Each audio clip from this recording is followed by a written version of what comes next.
One of the most anticipated chapter probability distribution. देखो इसके PYQs बड़े इंटरेस्टिंग से थे और जितना हम लोगों का कॉमन एक्सपेक्टेशन होता है कि यार मुश्किल होता है प्रोबेबिलिटी, यार हमसे तो होगा ही नहीं, फॉर्मूलेज ही याद नहीं होते हैं। आज इस वीडियो में आपको समझ में आएगा कि कितने आसान क्वेश्चंस आते हैं प्रोबेबिलिटी के। तो लास्ट 3 से 4 साल के क्वेश्चन यहां पे मैं आपके लिए लेकर आया हूं। लेकिन अगर आप चैनल पे नए हो तो मेरा नाम है ऋतिक राज एंड मैं ऐसे ही क्लास 11 12 अप्लाइड मैथ्स की वीडियोस लाता रहता हूं। सब्सक्राइब करके जाना और 2 लोगों के साथ शेयर भी करना अगर आपको कंटेंट अच्छा लगे। और मैंने बाकी सारे चैप्टर्स के डिटेल्ड वन शॉट्स बना रखे हैं तो आप उसको भी एक्सेस कर सकते हो। और अगर ये पूरी शीट आपको पहले खुद से सॉल्व करनी है तो यहीं पे वीडियो को पॉज करना।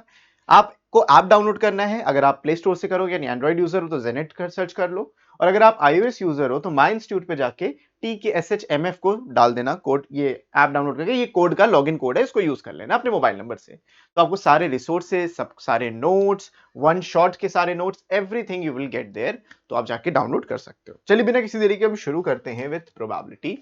कैसे कैसे क्वेश्चंस आते हैं आप खुद देखोगे। जो मोस्ट ऑफ द क्वेश्चंस हैं वो आपके बायनॉमियल डिस्ट्रीब्यूशन पे आए हैं या फिर पॉइजन डिस्ट्रीब्यूशन पे आए हैं। इन्हीं दोनों में से ज्यादातर हमें क्वेश्चन देखने को इस पूरे चैप्टर में मिले हैं।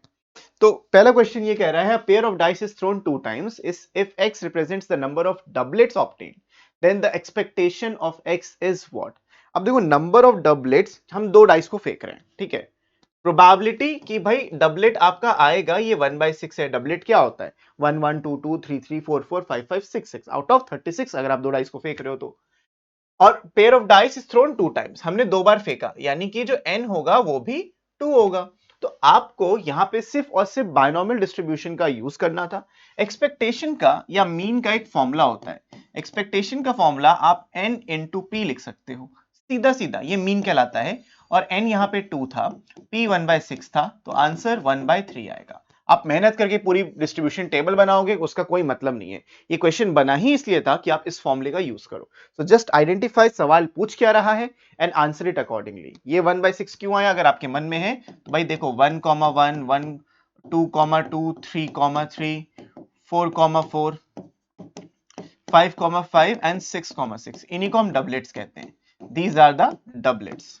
और टोटल 6 डबलेट्स हैं। 6 doublets out of 36 possible outcomes you'll get 1/6। तो probability of getting a doublet एक थ्रो में दिस इज 1/6। 2 थ्रोस की बात की थी तो एक्सपेक्टेशन n इंटू पी निकलता है, नंबर ऑफ तुम्हारे जो भी ट्रायल्स हैं इंटू द प्रोबेबिलिटी एक सिंगल ट्रायल पे क्या आ रही है।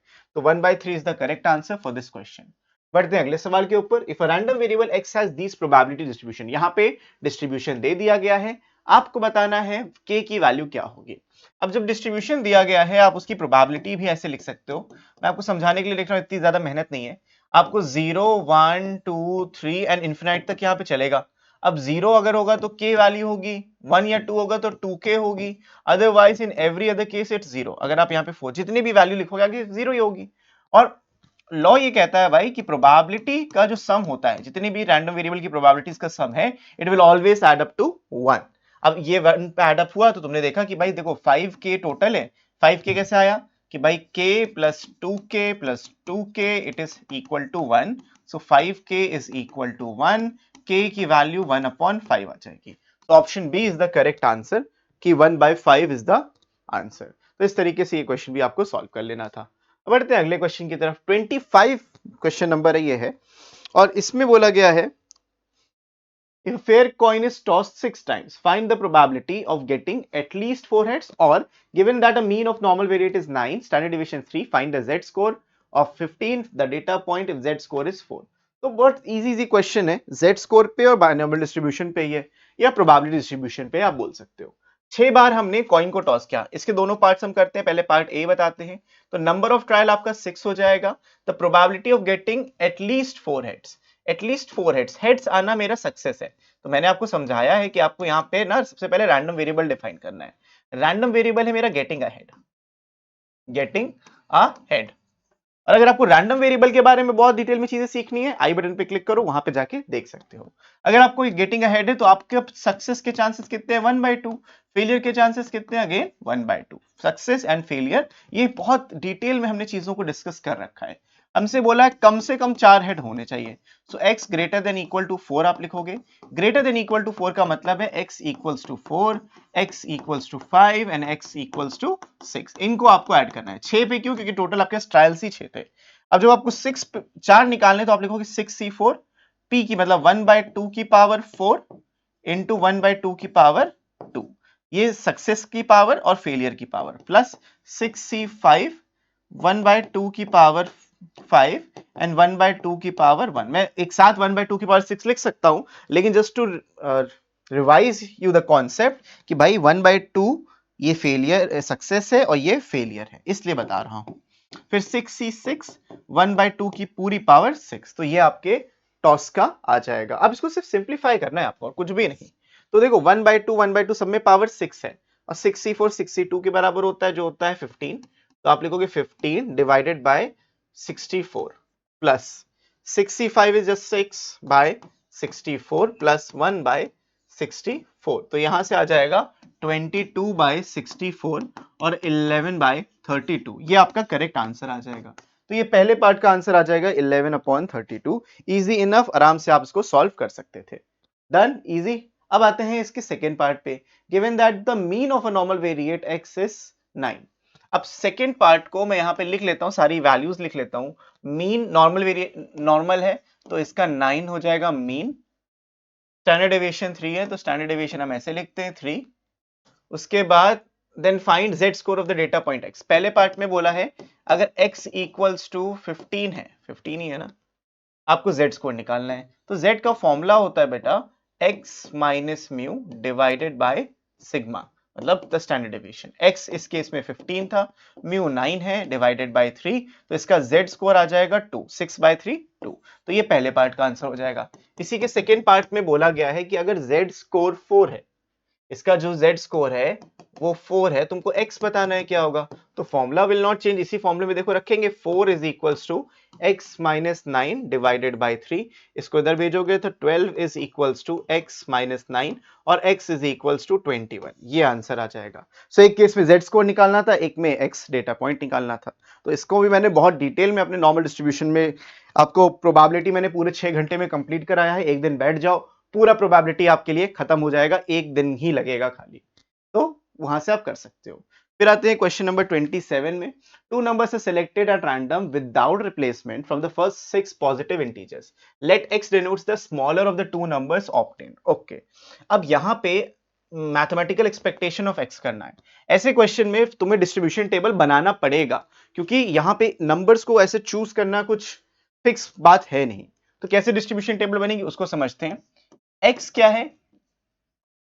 Getting a smaller number, getting a smaller number.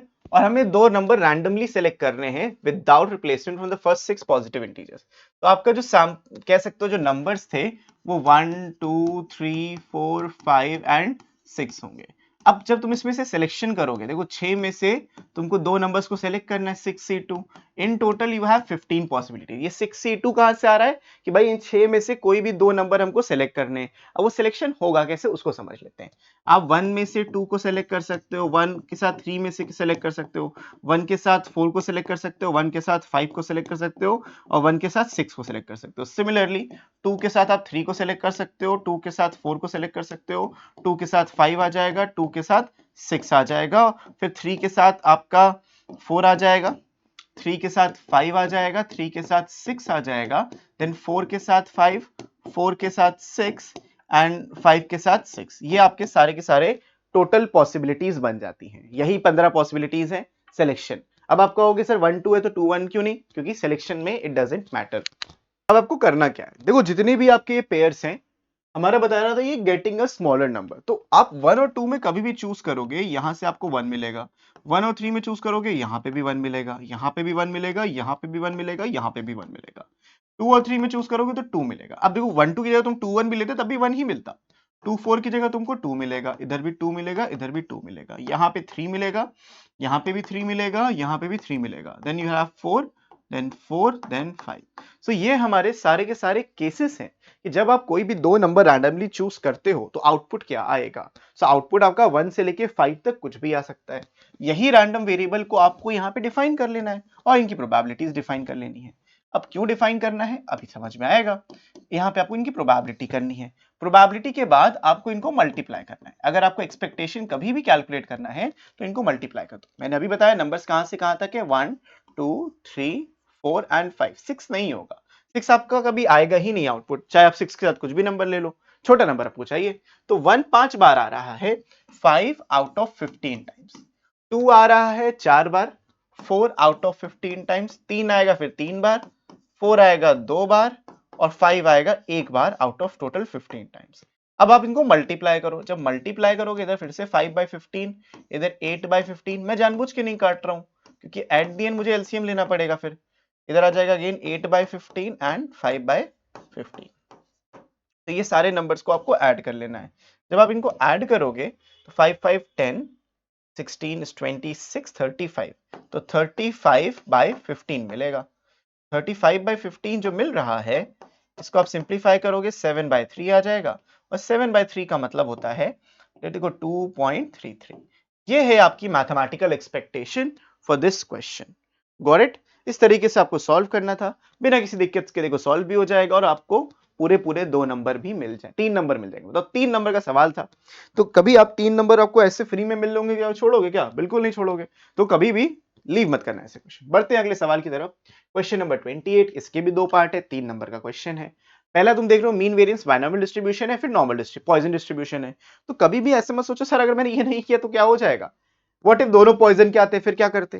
तो आपको सब पढ़ना है, इतना कॉन्फिडेंस रख लो कि हम दोनों क्वेश्चन सॉल्व कर सकते हैं। Positivity and confidence is the key. तो mean and variance of the binomial distribution are this.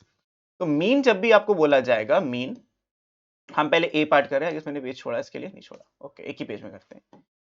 Mean जो है इसका हम इसको n इंटू पी लिखते हैं और ये वैल्यू दी है 4/3, इक्वेशन 1 बोलते हैं। वेरिएंस ये भी NPQ कहलाता है, बायनॉमियल डिस्ट्रीब्यूशन में ऐसा होता है 8/9। अब अगर मैं इक्वेशन 1 को इक्वेशन 2 में रख दूं मुझे मिल जाएगा ना कि 4/3 था into Q is equals to 8/9। तो यहां से ये 2 कटा, यहां से ये 3 कटा, तो हमको Q मिल जाएगा 2/3। और अगर Q 2/3 है तो P 1/3 होगा क्योंकि इनका सम 1 होना चाहिए। Find Px equals to 1। अब probability that x is equals to 1 simply means जो भी आपके टोटल ट्रायल्स हैं, अब देखो P भी आ गया, आपको निकालना पड़ेगा तो n इस केस में 4 आ जाएगा। अब ये P उठा के मैंने यहां रख दिया तो 1/3 n की वैल्यू 4 आ गई, तो ये आ जाएगा 4C1 P की पावर 1 Q की power 3 which is equals to 4। P की पावर मतलब 1/3, Q का मतलब 2/3 का होल क्यूब। सिंप्लीफाई करेंगे तो 4 into 8/81, so the final answer is 32/81। ये आंसर आ जाएगा for the first part. Okay, तो पहला part was very very easy. Second part देखते हैं। हमसे बोला है the mortality rate for the certain disease is 0.07, मतलब कि चांस किसी के मरने का जो है वो 0.007 है। Using the Poisson distribution calculate the probability for 2 deaths, R is equals to 2। याद रखना हम क्या कैलकुलेट कर रहे हैं वो R है। R is equals to 2 in a group of 400 people। मेरे पास जो सैंपल साइज है वो 400 का है। अब यहां पे जो सबसे इंपॉर्टेंट है वो मीन निकालना है। मीन इज जस्ट लैम्डा और इसको हम n इंटू पी बोलते हैं। देखो इधर भी n इंटू पी बोलते हैं, इस पे भी n p बोलते हैं। द ओनली डिफरेंस इज इसके मीन को म्यू बोलते हैं, उसके मीन को लैम्डा बोलते हैं। मीनिंग जो है मीन का वो सेम है, which is n into P. अब यहां पे n आपका सैंपल साइज है फॉर द लार्जर वैल्यूज 0.007, यहां से आपको 2.8 मिल जाएगा। This is the value of lambda. अब लैम्डा, इससे आप एक अंदाजा लगा सकते हो जो आपको हिंट दिया होगा यहाँ पे, यूज e की पावर -2.8 एज दिस वैल्यू। अब लैम्डा तो ये हो गया, हमसे बोला है px इज इक्वल्स टू 2। तो आपको यहाँ पे मैं एक बार फॉर्मूला लिख के दिखाता हूं, जगह है चलो लिख लेते, यहीं पे लिख लेते हैं। x is equals to r अगर आपको कभी भी मिलेगा, फॉर्मूला होता है e raise to the power minus lambda, lambda की power r divided by r factorial. ये होता है x इक्वल्स टू r पे। तुमसे बोला है कि भाई दो डेट्स का बताओ, तो random variable x equals to 2 है, e raise to the power -2.8 into 2.8 की जो पावर होगी वो होगी r। r मतलब यहाँ पे अगेन स्क्वायर डिवाइड आप इसको करेंगे r फैक्टोरियल से, मतलब 2 फैक्टोरियल से। ये वैल्यूज आपको ऑलरेडी दे रखी हैं, 0.0608 इंटू 2.8 का स्क्वायर। देखो 28 का जो स्क्वायर होता है वो 576 होता है, तो ये कितना हो जाएगा, सॉरी 728 का स्क्वायर 784 होता है, तो अगर पॉइंट लगाए तो 7.84 हो जाएगा। तो आप यहां लिखोगे 7.84 डिवाइडेड बाय 2। अब मुझे आपको अपनी कैलकुलेशन का कुछ वो नहीं दिखाना कि कितना अच्छा हम कैलकुलेशन करते हैं, आपको यहाँ पे मैं डायरेक्टली कैलकुलेट करके दिखा रहा हूँ। 0.6 कहाँ गया भाई, बैक बटन, ये रहा, 0608 मल्टीप्लाइड बाय 7.84 डिवाइड करेंगे इसको 2 से, तो ये आपका आंसर हो जाएगा। So the answer to this is, जो आपका आंसर आएगा, इसको हटा देते हैं, 0. जल्दी हटा दिया लग रहा है मुझे, 0.0608 multiplied by 7.84 divided by 2, 0.2383 ये आपका आंसर हो जाएगा। इसको हम 23.83% भी बोल सकते हैं।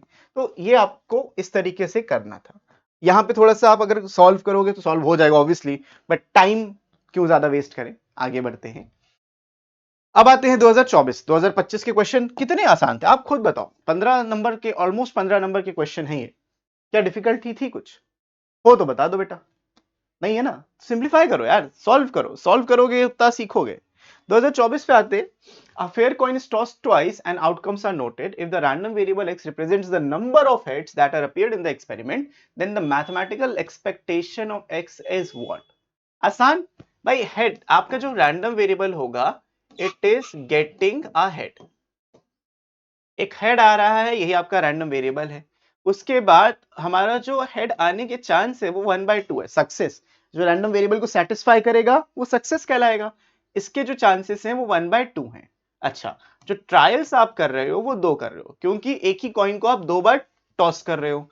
तो हमारा जो मैथमेटिकल एक्सपेक्टेशन है, इस पे सवाल देखो, एक्सपेक्ट कर सकते हैं ना n इंटू पी, n 2 था, p 1/2 था, तो आंसर क्या आ जाएगा, 1 आ जाएगा। तो option A is the correct answer. तो डायरेक्ट स्ट्रेट फॉरवर्ड क्वेश्चंस आपको मिलने हैं, बस ऐसे ही सॉल्व करो। अब आते हैं इस क्वेश्चन पे, for a Poisson variate P x equals to K and X equals to K plus 1, ये दोनों आपस में बराबर है।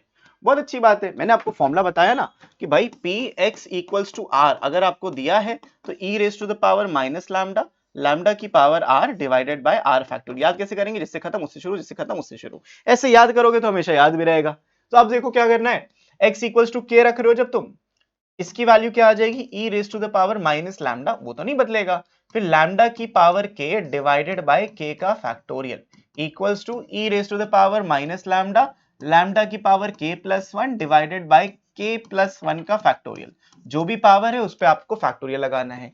ये वैल्यू यहां से कैंसिल आउट हो जाएगी, आपके पास बचेगा लैम्डा की power k divided by k factorial, इधर बचेगा लैम्डा इंटू लैम्डा की पावर के into lambda divided by k plus 1, इसका फैक्टोरियल ओपन करेंगे तो k फैक्टोरियल इधर भी, यहां से ये कैंसिल, यहां से ये कैंसिल। अब k प्लस 1 को हम ऊपर लेके आएंगे, this is the value of lambda. सवाल हमसे क्या पूछ रहा था, द वेरिएंस। अब for the Poisson variate, Poisson variable के लिए मीन और वेरिएंस बराबर होता है, mean is equals to variance, और ये वैल्यू हमेशा आपको मिलती है लैम्डा, और लैम्डा की वैल्यू इस केस में आ गई है k plus 1। So option C is the correct answer for this particular question. I hope this is clear. Let's move on to the next question. इस क्वेश्चन में अगर आप देखोगे असर्शन रीजन, 2024 में असर्शन रीजन आ गया, तो असर्शन रीजन कुछ भी आ सकता है। तो मैं बहुत जल्दी असर्शन रीजन की एक सीरीज लाने वाला हूं, जहां पे मैं चैप्टर वाइज असर्शन रीजन के क्वेश्चंस कराने वाला हूं। तो अभी तक अगर आपने सब्सक्राइब नहीं किया है तो सब्सक्राइब कर लो और लाइक करना मत भूलना। अगर इस वीडियो के ऊपर अराउंड लेट्स से 50 लाइक्स आ जाते हैं तो मैं पक्का असर्शन रीजन उसी समय उसी दिन लॉन्च कर दूंगा। तो चलिए आगे बढ़ते हैं। In a binomial distribution, n is equals to 200 and p is equals to 0.04. Okay. Taking Poisson distribution as an approximation to the binomial distribution, the mean of Poisson distribution is equals to 8. अच्छा ठीक है, मतलब सवाल जो था वो binomial distribution पे था, लेकिन आप अज्यूम कर लो ये क्योंकि n बहुत बड़ा है, आपको इसमें पॉइजन डिस्ट्रीब्यूशन भी लगा सकते हो। तो इसका जो मीन आ रहा है वो 8 आ रहा है, क्या सही है? देखते हैं। तो मीन को मैंने आपको बताया था ये n इंटू पी होता है और दोनों के लिए ट्रू होता है। इसका n 200 था, p 0.04 था, यानी मल्टीप्लाई करने पे 8 आ तो रहा है, यानी मेरा जो असर्शन था एकदम सही बात बोल रहा है। दूसरा रीजन ये है कि x इज इक्वल्स टू 4, क्या ये वैल्यू देगा? अब देखो, आपको मालूम है e raise to the power minus lambda, lambda की power r divided by r factorial. ये तब होता है जब p x equals to r होता है। अब सवाल में r को 4 दे दिया, तो प्रोबेबिलिटी x इक्वल्स टू 4 होगी equals to e raise to the power minus 8, lambda was again 8 की पावर r यानी कि 4 डिवाइडेड बाय 4 का फैक्टोरियल। आपको लगता है क्या दोनों मैच करेंगे? बिल्कुल नहीं करेंगे। ये 3 कहां से आ रहा है नीचे? ये जो 3 आ रहा है यही सब सारा का सारा पूरा खेल खराब कर दे रहा है। तो ये वैल्यू तो यहाँ पे देखो पॉसिबल है ही नहीं। करेक्ट? ये वैल्यू कहीं से भी आपको पॉसिबल लग रही है? नहीं है। तो ये वैल्यू आपकी फॉल्स हो जाएगी। This is false, reason is false, assertion is true, option C is the correct answer. बढ़िया, समझ में आ गया अच्छे से। बढ़ते हैं हम अब अगले सवाल के ऊपर, विच इज क्वेश्चन नंबर 29।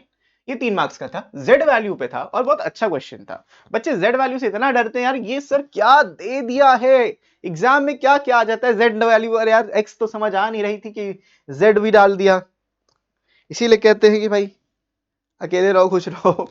आगे बढ़ते हैं। Given that the scores of the candidate on an IQ test are normally distributed, if the IQ test has a mean of 100, तो क्योंकि Z स्कोर यानी नॉर्मल डिस्ट्रीब्यूशन पे है, तो मैं इसके बारे में कुछ फैक्ट्स आपको बताऊंगा। आपको Z वैल्यू निकालनी होती है, जो होती है x minus mu divided by standard deviation. Okay, तो यहाँ पे आपको 100 मीन दिया है, यानी mu is equals to 100 and the standard deviation is 10। Standard deviation दिया है 10। सवाल मेरे से पूछा डिटरमाइन करो probability of candidate the test will score between 90 and 100। So probability जो होनी चाहिए स्कोर की, मतलब बच्चे की जितना स्कोर कर रहा है वो 90 और 110 के बीच में होनी चाहिए। 110 200 नंबर का स्कोर है क्या भाई? कुछ भी हो, ये आपको कैलकुलेट करना है। लेकिन याद रखना आप x वैल्यूज पे कैलकुलेट नहीं कर सकते। देखो z वैल्यू का हिंट भी आपको दिया है, इससे आसान तो कुछ हो ही नहीं सकता बच्चों। जब हिंट आपको दे दिया गया, कुछ याद नहीं करना है कि z वैल्यू इतनी की इतनी उतनी की उतनी ना, आपको सिर्फ कॉन्सेप्ट को समझना है and you are good to go. अब हमको z कैलकुलेट करना है जब x 90 है, तो आप 90 माइनस मीन विच इज 100, मैंने हर चीज में लिखी हुई है, divided by 10, minus 10 divided by 10, value मिल गई -1। फिर z 110 पे कैलकुलेट करोगे तो 110 minus 100 divided by 10, again 10 by 10, ये आ जाएगा 1। तो आपने जो x पे कैलकुलेट करना था आप उसको z में कन्वर्ट कर दिए। तो z कहां से कहां तक? -1 से लेके 1 तक। अब इसको हम कैसे लिखते हैं? जब भी ऐसे होता है, जो बड़ा वाला नंबर है P Z is equal Z less than 1 minus P Z less than -1, ऐसा हम इसको लिख देते हैं। तो आप इन दोनों की वैल्यू सवाल के अंदर दे रखी है, ये दिया 0.8413 माइनस 0.1587, सिंप्लीफाई करके माइनस करके लिखो, 13 माइनस 7 6, 10 माइनस 8 2, 4 माइनस 5 यानी कि 14 माइनस 5, नहीं इधर से भी हुआ, 13 माइनस 5 इज अगेन 8, 8 माइनस 1 यानी 7 माइनस 1 6, तो 0.6826 will be your correct answer. तो ऐसे करना है काम, कोई दिक्कत है नहीं है ना? इसको आप लिखोगे ऐसे आंसर और बढ़ जाओगे आगे। तो ऐसे आपको मिल गए 3 नंबर। 3 नंबर का सवाल कहीं से है? नहीं है यार। आप लोग डरना बंद कर दो। ये पीवाईक्यू सीरीज का पूरा मोटिव ये है कि आपका डर खत्म करना है। अब खत्म हो रहा है ना डर, तुम मत हो जाना, डर खत्म करना है तुमको, नहीं खत्म करना है। नेक्स्ट क्वेश्चन आते हैं क्वेश्चन नंबर 34 के ऊपर। इस सवाल के अंदर हमसे बोला गया है कि x denote the number of hours a class 12 student studies during a randomly selected school day. The probability that x can take the values xi is given in the piecewise function. ये piecewise function दिया है, आपको k की value बतानी है, probability of least 2 r, probability at most this। अब क्योंकि ये 5 नंबर का क्वेश्चन है, क्वेश्चन 34 है, और देखो यार 2 पार्ट में दिया है, तो हमेशा ट्राई करो कि बायनोमियल डिस्ट्रीब्यूशन को ही चूज करो। जो डिस्ट्रीब्यूशन नॉर्मल प्रोबेबिलिटी डिस्ट्रीब्यूशन होता है उसको चूज करना है, क्योंकि आसान होता है यार। कैसे समझाऊं तुमको मैं? यहां पे हम x लिखेंगे और यहां पे हम प्रोबेबिलिटी ऑफ x लिखेंगे, सिंपल। तो इन्होंने x की वैल्यू 0 1 2 3 4 तक बताई है, तो आपको भी वही सोचना है। ओके, अब देखते हैं इसमें क्या क्या वैल्यूज मिल रही है। एक्सपेक्टेशन निकालना है क्या? नहीं निकालना, बहुत आसान है। जो एक्सपेक्टेशन नहीं निकाला तो कोई दिक्कत ही नहीं बची अपने लिए। 0 पे वैल्यू आएगी 0.1, इस पे आएगी k इंटू एक्स आई, जो भी x तुमने k रखा है, x रखा है वैल्यू पे, उसमें बस k रख देना है, नथिंग एल्स। बहुत आसान है। तो यहाँ पे आपने जब वैल्यू रखी 1 और 2, तो आपको यहाँ पे या तो k मिलेगा और यहाँ पे 2k मिलेगा। और अगर आपने x को 3 रखा, 5 - 3 2, तो इधर भी आपको 2k मिल जाएगा, इधर आपको k मिल जाएगा। अब यहाँ से पहले पार्ट का आंसर बड़ा इजीली आ जाएगा। जो सिग्मा px होता है दैट इज इक्वल्स टू 1। ये वैल्यू आएगी 0.1 क्योंकि ये था, और k और ये भी 6k, टोटल 6k आ जाएगा equals to 1. 6k is equals to 0.9 and k is equals to 0.15. खत्म भाई, सवाल की ऐसी की तैसी, हो गया भाई खत्म। ऑप्शन नहीं मतलब पार्ट 1 खत्म। सेकंड पार्ट देखते हैं, probability of at least 2 hours. Probability x is greater than equal to 2। At least का मतलब ग्रेटर देन इक्वल टू 2। अब बच्चों यहाँ पे हमको k मिल चुका है, हम यहाँ पे लिख देते हैं 0.15, 0.30, 0.30 एंड अगेन 0.15। ठीक है, ये हमने सबकी प्रोबेबिलिटीज एज इट इज यहाँ पे लिख दी हैं। हमसे बोला x greater than equal to 2। अब x ग्रेटर देन 2 का मतलब क्या है भाई, 2 प्लस 3 प्लस 4, 5 तो है नहीं, तो 4 तक ही आपको यहाँ पे लिख देना है। प्रोबेबिलिटी 2 पे कितनी थी, 0.3 थी, 3 पे कितनी थी, 0.3 थी, 4 पे 0.15 थी, तो 3.5 0 कितना 75 आपका आंसर आ जाएगा। तो ग्रेटर देन इक्वल टू 2 में क्या आएगा, 0.75 and that's the correct answer. अब तीसरे पार्ट को देख लेते हैं 1 2 3 करके। प्रोबेबिलिटी एटमोस्ट 2, एटमोस्ट 2 का मतलब ज्यादा से ज्यादा 2 हो चलेगा, तो प्रोबेबिलिटी ऑफ 0 भी आएगा, प्रोबेबिलिटी ऑफ 1 भी आएगा एंड प्रोबेबिलिटी ऑफ 2 भी आएगा। अब प्रोबेबिलिटी ऑफ 0 कितनी थी, 0.1 थी। टेबल बना ली, सवाल खत्म है, कुछ है ही नहीं भाई इसमें। 0.15 प्लस ये कितना है 0.30, कितना आ जाएगा 0.25, 0.55, तो आंसर आ जाएगा 0.55। ये भी एक आंसर हो गया, ये भी एक आंसर हो गया, वो तो था ही। तो हमने तीनों पार्ट खत्म किए और कितने नंबर कमा लिए, 5 number. Hardly takes any second. तुमको लगता होगा सर कितनी जल्दी पीवाईक्यू सीरीज निपटा देते हैं, एक घंटा भी नहीं लग रहा 4 साल के सवाल सॉल्व करने में। क्वेश्चंस हैं कहाँ भाई, बहुत क्वेश्चंस हैं, सिर्फ एक स्ट्रैटेजिक तरीका है मेरे पास करने का, तो आपको भी इसी तरीके से करना है। बढ़े आगे, बिल्कुल क्यों नहीं। नेक्स्ट क्वेश्चन देखते हैं, river near a small town floods on overflow twice in every 10 years on an average। अब on an average बोल दिया, twice बोल दिया, किसकी बात कर रहे हैं भाई, मीन की बात कर रहे हैं। लैम्डा हो जाएगा 2। Also calculate the probability of 3 or less overflows and floods in a 10-year interval। अब मजे की बात यह है कि देखो आपको जो डेटा दिया है, मीन दिया है, वो 10 साल पे दिया है, और क्वेश्चन भी, सवाल जो पूछा गया है वो भी 10 साल पे पूछा गया है। अगर यही क्वेश्चन 20 साल पे पूछते तो मैं भी 20 साल का एवरेज लेता, जो कि 4 होता। 4 होता बिल्कुल, है ना, 20 साल में तो 4 होता है। तो आपको लैम्डा मिल गया 2, और इसके बाद क्वेश्चन काफी आसान बन जाएगा। सवाल बोला है 3 और लेस ओवरफ्लोस, तो आपको लिखना था probability that x is less than equal to 3। अब लेस देन इक्वल टू 3 में क्या आएगा, x की वैल्यू 0, कोई ओवरफ्लो नहीं हुआ है, x की वैल्यू 1, एक ओवरफ्लो है, x की वैल्यू 2, दो ओवरफ्लो हैं, x की वैल्यू 3, और बात खत्म। अब मैंने आपको फॉर्मूला, जो लोग मेरे साथ शुरुआत से हैं उनको ये करने का तरीका बहुत अच्छे से पता होगा, जिसको नहीं पता उसको मैं बताता हूं। e raise to power minus lambda, lambda की power r divided by r factorial, ये तो फॉर्मूला हो गया। अब जैसे जैसे आप फॉर्मूला देख रहे हो, यहाँ पे मैं वैल्यूज रख दूंगा, तो e raise to the power minus lambda यानी -2, और यहां से लैम्डा की पावर r, यानी कि लैम्डा इस केस में था 2, इसकी power r which is 0 divided by 0 factorial, जो भी पावर होगा उसका फैक्टोरियल डिवाइड होगा। तो आपको जल्दी जल्दी अगर करना है तो पहले लिख दो 2 फैक्टोरियल एंड 3 फैक्टोरियल, ताकि कभी गलत मत करो। इन सब में e की पावर -2 आएगा ही आएगा, तो सब में e की पावर -2 लिख दिया, और सब में 2 ही बेस है, 2 की पावर 1, 2 की पावर 2 एंड 2 की पावर 3। डन, हमने सब कर लिया। अब यहां से मैं कहूंगा कि e की पावर -2 मैंने कॉमन ले लिया, तो यहां से 1 आएगा, यहां से 2 आएगा, यहां से 4/, ये भी 2 आ जाएगा, यहां से 8/6 आएगा विच इज 4/3, तो मैं 4/3 लिख लूंगा। ये बन जाएगा 5, 5 से 15, 19/3 आ जाएगा, है ना, 19/3। तो e की पावर -2 इंटू 19 डिवाइडेड बाय 3। अगर आप इसको सिंप्लीफाई करोगे then you will get your final answer 19/3। पहले देखो यहाँ पे वैल्यू लिख लेते हैं, e की पावर -2 था 0.13534 इंटू 19/3 को हम 6.33 लिख सकते हैं। अब मैं ज्यादा मेहनत नहीं करूंगा, मैं तो कैलकुलेटर का यूज करूंगा, तुमको थोड़ी मेहनत करनी पड़ेगी। 0.13534 मल्टीप्लाइड बाय 6.33, तो 0.856 आ जाएगा। Okay, got it. तो दिस इज इक्वल्स टू, कहां लिख दें, यहां लिख लेते हैं 0.8567 और 85.67%। 3 या उससे कम फ्लड्स होंगे, इसका आंसर हो जाएगा 85.67 या आप कह सकते हो 85.7%। एंड दैट्स इट, ये क्वेश्चन भी आपका कंप्लीट हो गया।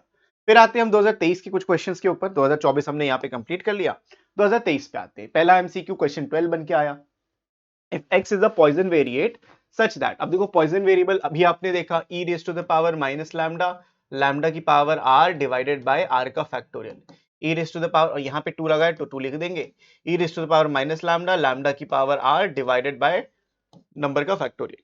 यहां से ये कैंसिल हो जाएगा, आपको यहाँ पे लैम्डा की एक पावर कैंसिल मिल जाएगी, इसको इधर भेजोगे तो लैम्डा आ जाएगा 2। अब अगर लैम्डा की वैल्यू 2 आ गई और तुमको x इक्वल्स टू 0 पे निकालना है, तो probability x is equals to 0 यहां से मिल जाएगा e raise to the power minus 2 into 2 की पावर 0 डिवाइडेड बाय 0 फैक्टोरियल, तो आंसर आ जाएगा 1 अपॉन e का स्क्वायर। यहाँ पे प्रॉब्लम ये हुई कि ऑप्शंस, अच्छा यहाँ पे 2 भी था, हाँ भूलो नहीं, ये 2/2 1 हो जाएगा, लैम्डा की वैल्यू 1 आ गई, लैम्डा की वैल्यू 1 आ गई, यहाँ पे आ जाएगा लैम्डा की पावर -1, 1 की पावर 0 डिवाइडेड बाय 0 फैक्टोरियल, जो होगा 1 upon e। Option B is the correct answer. यहां से 2 से 2 कट गया ना, लैम्डा 1 आ गया, तो everything gets cancelled out, lambda की वैल्यू 1 और आंसर इजीली सॉल्व हो गया। बढ़ते अगले क्वेश्चन पे, क्वेश्चन 25। ये 2 नंबर का क्वेश्चन था। Suppose 2% of the item, suppose 2% of the items का मतलब क्या है कि भाई 2% तो वेस्ट होगा ही होगा, 2% का मतलब 0.02। Find the probability that there are 3 defective items in a sample of 100 items। जो सैंपल है यानी कि टोटल आप 100 आइटम्स का ट्रायल ले रहे हो और यहाँ पे एग्जैक्टली 3 डिफेक्टिव आइटम्स आपको बताने हैं। हमको यूज क्या करना है, हमको यहाँ पे पॉइजन डिस्ट्रीब्यूशन का यूज करना है। कैसे सर पता चला पॉइजन का यूज करना है? जहां पे भी ई की पावर इन्वॉल्व होंगी वो सिर्फ पॉइजन में होती हैं, नॉर्मल में जेड होता है और बाइनोमियल में कुछ भी नहीं होता है, तो आप उसको इस तरीके से डिफरेंशिएट कर सकते हो। इस पे शॉर्ट भी बना दूंगा। तो n equals to 100, r is equals to 3। अब इसमें हमको सॉल्व करना है, p x is equals to 3, ये आ जाएगा e raise to the power minus lambda, lambda की पावर 3 डिवाइडेड बाय 3 का factorial. The question is lambda क्या है? Lambda is the mean which is just n into p। n था 100 sample into 0.02 which is 2। तो ये अगर आपने नहीं भी निकाला तो यहाँ पे आपको दिख जाएगा। तो e की पावर -2 इनटू 2 का क्यूब डिवाइडेड बाय 6। 2 का क्यूब 8 होता है, इसको सिंप्लीफाई करेंगे, e की पावर -2 0.135 होगा इनटू 8/6 आ जाएगा, you get 3, you will gate 4। अब देखो सिंप्लीफाई तुम्हारे हाथ में, everything is in your hand, तो 0.045 इनटू 4 कर लोगे, 0.18 आपका आंसर आ जाएगा। तो कितना ही आसान है, मतलब कितना ही डिफिकल्ट है, आप खुद बताओ मुझे। कोई डिफिकल्टी थी क्या? मैंने कोई कैलकुलेटर का यूज किया है उसमें? नहीं। और किसी क्वेश्चन में आपको कैलकुलेटर की जरूरत नहीं है, जो तुरंत हो जाते हैं तुरंत करो, जिसमें होते हैं मैं यूज कर लेता हूं, तुम बिना कैलकुलेटर के करो, बट हो सब जाएगा। नेक्स्ट क्वेश्चन देखते हैं, क्वेश्चन नंबर 28, 3 मार्क का था। Unbiased die is thrown again and again until 3 sixes are obtained. Find the probability of obtaining a third six in the sixth throw। अच्छा, अब ये किसी पर्टिकुलर पॉइंट पे हो जाता है तो कैसे करना है? मान लो तुम्हारे पास, तुमने 5 थ्रो करे हैं, ठीक है, ये 5 6, इस पे तो 6 आएगा ही आएगा, ये कंफर्म है, इस पे 6 आना, इस जगह पे 6 ही होगा और कुछ नहीं हो सकता। लेकिन ये जो 5 स्लॉट्स हैं, यहां पे 6 can come in any 2 slot, किसी भी 2 स्लॉट में आ सकता है, एनी 2 प्लेसेस। तो हमको यही बताना है कि 6 can come in any 2 places, और यहां पे तो 6 आएगा ही आएगा। तो what you have to do is you have to apply the binomial distribution. मतलब पूरा तुम्हें टेबल नहीं बनानी, तुमको खाली ये देखना है इन 6 जगह में से 2 जगह 6 लाना है। तो मेरा सक्सेस क्या है? मेरे सक्सेस है 6 आना, 1 आउट ऑफ 6। 6 आने का क्या चांस होता है एक डाई को थ्रो पे? 1/6, तो आपने 1/6 लिख दिया। अब अगर ये नहीं हुआ तो क्या होगा भाई? फेल हो जाएंगे हम, तो 5/6 हो जाएगा। सवाल ये था कि मुझे 5 में से 2 जगह पे 6 लेके आना है। 6 can come in any 2 place, है ना? टोटल कितनी जगह थी? देवर 5 प्लेसेस, है ना? 5 प्लेसेस हैं यहाँ पे, 5 places, 6 can come in any 2 places. तुम 5C2 मतलब चाहते हो कि जो तुम्हारा सक्सेस हो 5 में से किसी 2 जगह पे खाली हो और कहीं ना हो। तो सक्सेस यानी कि भाई आपका 1/6 की जो पावर होगी वो 2 हो जाएगी इंटू 5/6 की पावर टोटल 3 हो जाएगी। ये जो आपने लिखा है, this complete thing belongs to these 5 places. लेकिन इधर 6 आना अभी भी बचा है, तो इधर 6 कैसे लाओगे? मुझे मालूम है एक आखिरी पोजीशन है, उस पे 6 आना चाहिए। 6 आने की प्रोबेबिलिटी क्या है? अगेन 1/6, तो आप एक और 1/6 यहां पे लिख दोगे। This is for the 5 places and this is for the 6th place. तो यही आपको समझना है। अगर आप ये समझ गए हो पूरा तरीके से बायनोमियल डिस्ट्रीब्यूशन, क्वेश्चन बिल्कुल डिफिकल्ट नहीं था। 5c2 10 होता है इंटू 1/36 इंटू 125/216 इंटू 6। अब ऊपर जो 1/6 जो न्यूमरेटर है वो 1250 हो जाएगा। डिनोमिनेटर में थोड़ा सा मैं कैलकुलेटर का यूज करूंगा। कैलकुलेटर का यूज करने पे मुझे मिलेगा 216 into 216 46656। Okay by 46656, that is your answer. तो भाई 3 नंबर सिक्योर। कितना डिफिकल्ट है यार, 3 लाइन में 3 नंबर मिल रहे। So I hope this is clear to all of you. बस समझ में आ गया। अगर कोई भी डाउट अभी भी रहता है तो आप कमेंट पे मुझसे पूछ सकते हो। सारे सवाल के जवाब देने की मैं कोशिश करता हूं। अब आते हैं केस स्टडी क्वेश्चन पे, और आगे से लास्ट क्वेश्चन है जो 2023 का आया था। इसमें कम मार्क्स का था। 2022 में क्योंकि टर्म वाइज था, टर्म 1 टर्म 2 प्रोबेबिलिटी टर्म 1 में आ गया था, तो टर्म 2 के क्वेश्चन मेरे पास अभी अवेलेबल नहीं है। क्वेश्चन 36 6 नंबर का, सॉरी 4 नंबर का case study. Factory produces bulbs of which 6% are defective bulbs in large bulk of bulbs. Find the probability that in a sample of 100 bulbs selected at random, none of the bulb is defective. Sample 100 का है। पहला part में n को आपको 100 लेके चलना है। Probability of success मतलब कि डिफेक्टिव होने के 0.06 चांस है। ठीक है। अब आप नोटिस करो इसमें, क्योंकि 100 बल्ब का साइज है, अब बायनोमियल डिस्ट्रीब्यूशन तो लगाओगे नहीं, 100 see something is a very big number, वो आप नहीं लगाना है। तो क्या करना है, आपको पॉइजन डिस्ट्रीब्यूशन यूज करना है। नॉर्मल क्यों नहीं करना, क्योंकि नॉर्मल होता है जेड स्कोर देते हैं, पॉइजन ई में देते हैं, बट यहाँ पे ई कहीं है नहीं। That is completely fine. अगर ई नहीं दिया है छोड़ दो, ई परेशान ना हो ई के लिए, है ना। ई के लिए हम परेशान नहीं होते हैं, ई को लिख डालते हैं अपने हिसाब से। कैसे, अभी समझाता हूं। तो पी आ गया, तो पहले तो लैम्डा निकालेंगे। तो लैम्डा कितना आ जाएगा, एन इंटू पी। फॉर्मूला लिख लेना बेटा एक बार, n into p which is 100 into 0.06 which is just 6। Lambda आ गया आपका 6।